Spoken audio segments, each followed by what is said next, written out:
Tema 2 e 3. Sistema com atrito. Mas lembrando que esse tema é referente a uma aula sobre experimentos de inércia. Um bloco de madeira com massa de M igual a 894 gramas está em uma superfície horizontal por onde é puxado por dois corpos pendurados em roldanas. Do lado esquerdo há um copo de 224 gramas e do lado direito foi colocado um copo de 743 gramas, deixando o sistema na iminência de escorregar. Ao sair da condição de atrito estático, o sistema percorre 902 milímetros em 3,09 segundos. Determine.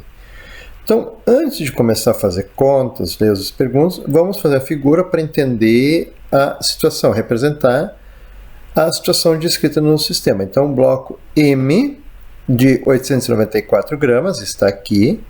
Ele está em uma superfície horizontal e é puxado por dois copos, o copo E e o copo D.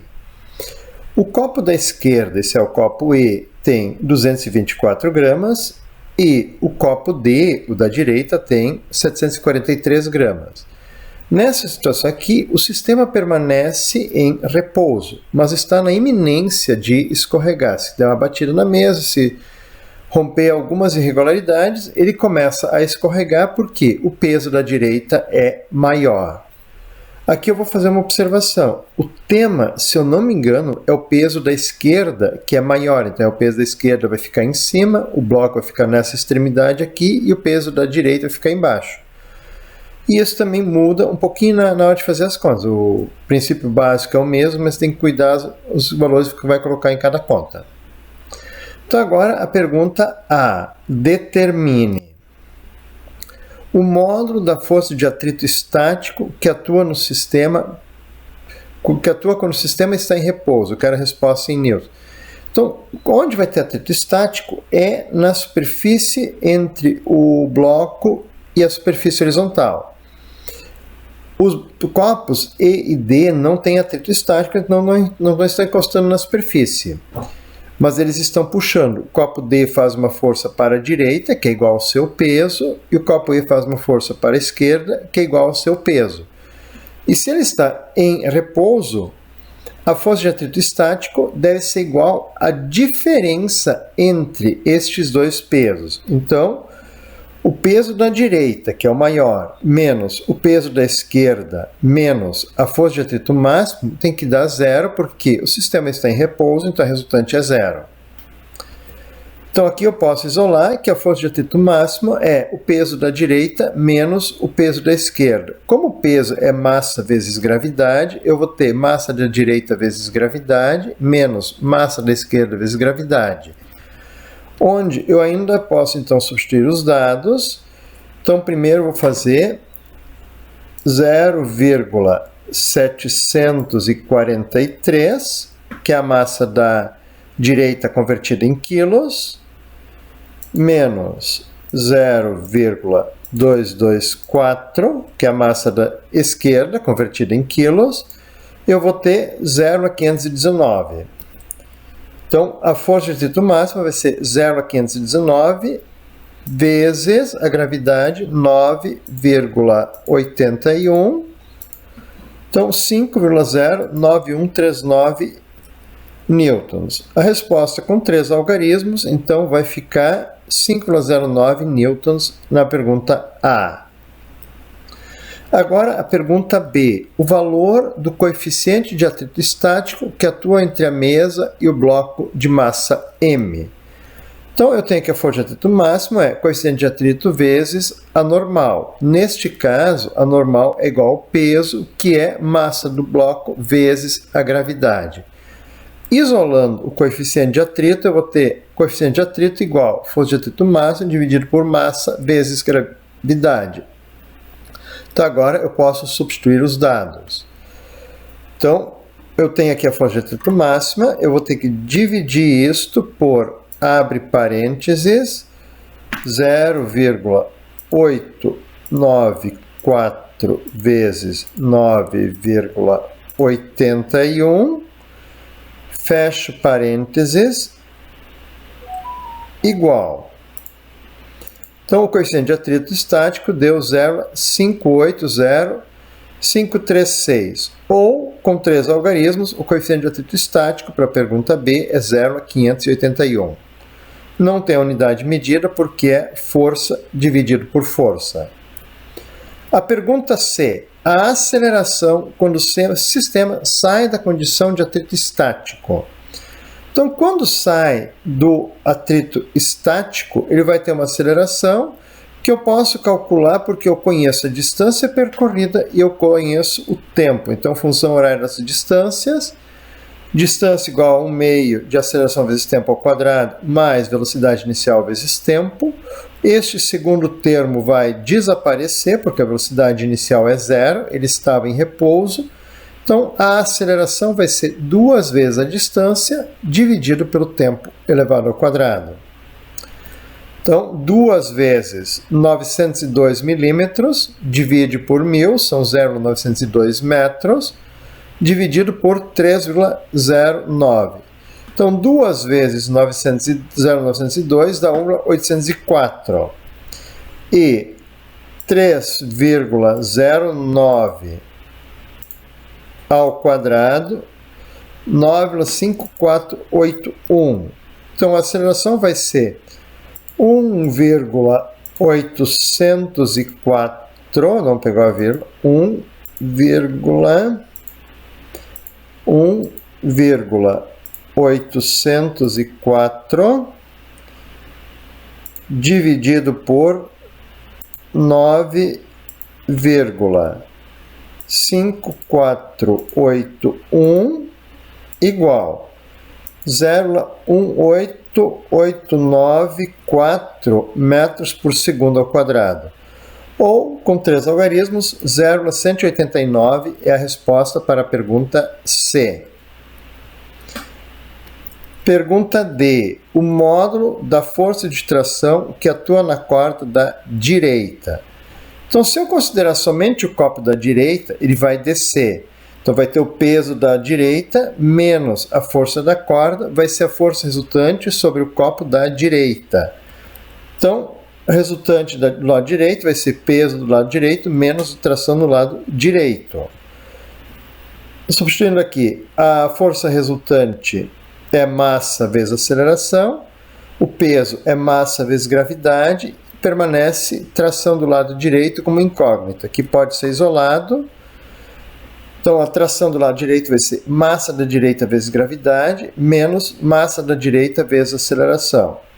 Posso colocar a massa da direita em evidência para simplificar um pouco as contas.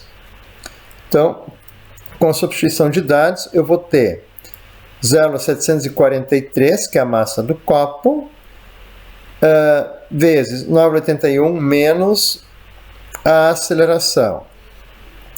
Então, este valor aqui fica negativo, mais 9,81 igual. Então, a tração do lado direito vai ser 0,743 vezes 9,62106. Então, agora, vezes a massa 0,743. E eu vou ter uma tração do lado direito de 7,14844,8 newtons. Ou, com 3 algarismos, 7,15 newtons, a resposta da pergunta D.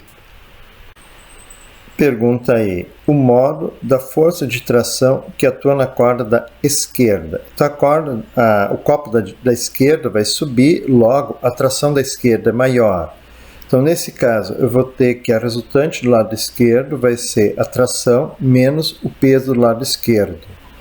Substituindo a resultante é massa vezes aceleração, e o peso é massa vezes gravidade, eu tenho essa equação dessa forma, onde então eu posso isolar a tração do lado esquerdo, vai ser massa da esquerda vezes gravidade, mais massa da esquerda vezes aceleração. Onde, novamente, eu coloco a massa da esquerda em evidência antes de substituir os dados. Então, agora ficou 9,81 mais a aceleração 0,18894 99894 vezes a massa do copo, 0,224. Então, a tração do lado esquerdo é de 2,239763, ou seja, 2,24 newtons é a resposta da pergunta E. Pergunta F. O módulo da força resultante que atua no bloco de madeira. Então, a força resultante sobre o bloco de madeira eu vou calcular usando a segunda lei de Newton. Resultante é massa vezes aceleração.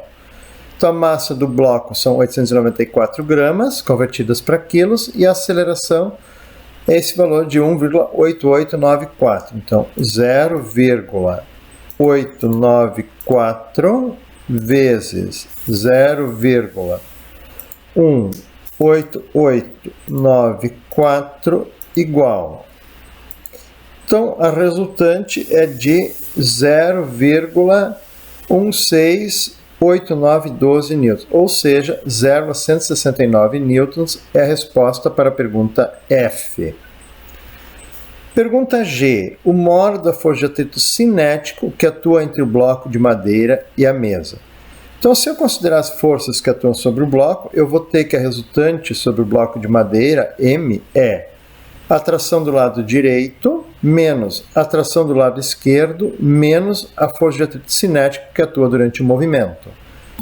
Então, isolando, eu tenho que a força de atrito cinético vai ser tração direita menos tração da esquerda menos a resultante que nós acabamos de calcular.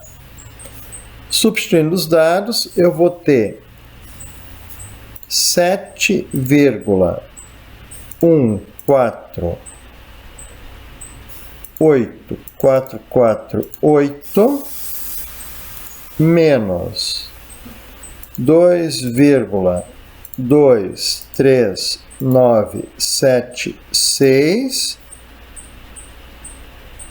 menos 0,169812 igual. Então, a força de atrito cinético vai ser de 4,738873 newtons, ou seja, 4,74 newtons é a resposta da pergunta G. Pergunta H. O coeficiente de atrito cinético entre o bloco de madeira e a mesa. Então, força de atrito cinético é coeficiente de atrito cinético vezes a normal, que é igual ao peso. Assim como antes, vou isolar o coeficiente de atrito cinético é força de atrito cinético dividido por massa vezes gravidade, substituindo os dados. 4,738873, copiei errado, acho. Dividido por, abre parênteses, 0,894 vezes 9,81, fecha parênteses, igual. Então, o coeficiente cinético deu 0,540342, ou seja, 0,540 newtons é a resposta do item H.